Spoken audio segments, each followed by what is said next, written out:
অনেকবার এরকম হয়েছে আমার ছোটবেলার দিনগুলোতে, সেটা আমার স্পষ্টভাবে মনে পড়ে যে মা ব্রেকফাস্টের খাবারগুলো ডিনারের জন্য মাঝে মাঝেই বানাতেন।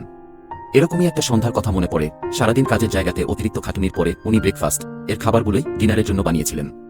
সেই সন্ধ্যাতে মা একটা প্লেটেতে ডিম, সসেজ এবং ভীষণ পুড়ে যাওয়া পাউরুটি গুছিয়ে বাবাকে খেতে দিলেন। আমি রুদ্ধশ্বাসে অপেক্ষা করছিলাম এটা দেখবার জন্য যে কেউ এই বিষয়টা লক্ষ্য করেছে কিনা।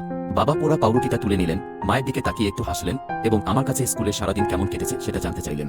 সেদিন রাতে বাবাকে কি উত্তর দিয়েছিলাম তা আজ আর মনে পড়ে না। শুধু স্পষ্টভাবে এটা মনে আছে যে বাবা সেই পোড়া পাউরুটিতে মাখন আর জেলি মাখিয়ে সেটি সবটা খেয়ে নিলেন। খাওয়ার পর টেবিল থেকে উঠে যাওয়ার সময় শুনেছিলাম পাউরুটিটা পুড়ে যাওয়ার জন্য মা বাবার কাছে দুঃখ প্রকাশ করছেন। এর উত্তরে বাবা যা বললেন তা আমি কখনো ভুলতে পারবো না। বাবা বললেন, আমি তো পোড়া রুটি খেতে ভালোবাসি। রাতে শুতে যাওয়ার আগে বাবাকে আদর করতে গিয়ে আমি প্রশ্ন করেছিলাম, বাবা সত্যি কি তুমি পোড়া পাউরুটি খেতে ভালোবাসো? বাবা পরম স্নেহে আমাকে জড়িয়ে ধরে বললেন, দেবী, তোমার মা আজ কাজের জায়গায় সারাদিন পরিশ্রম করেছেন, তিনি সত্যিই খুব ক্লান্ত। তাছাড়া একটা সামান্য পোড়া পাউরুটি মানুষের কোনো ক্ষতি করতে পারে না।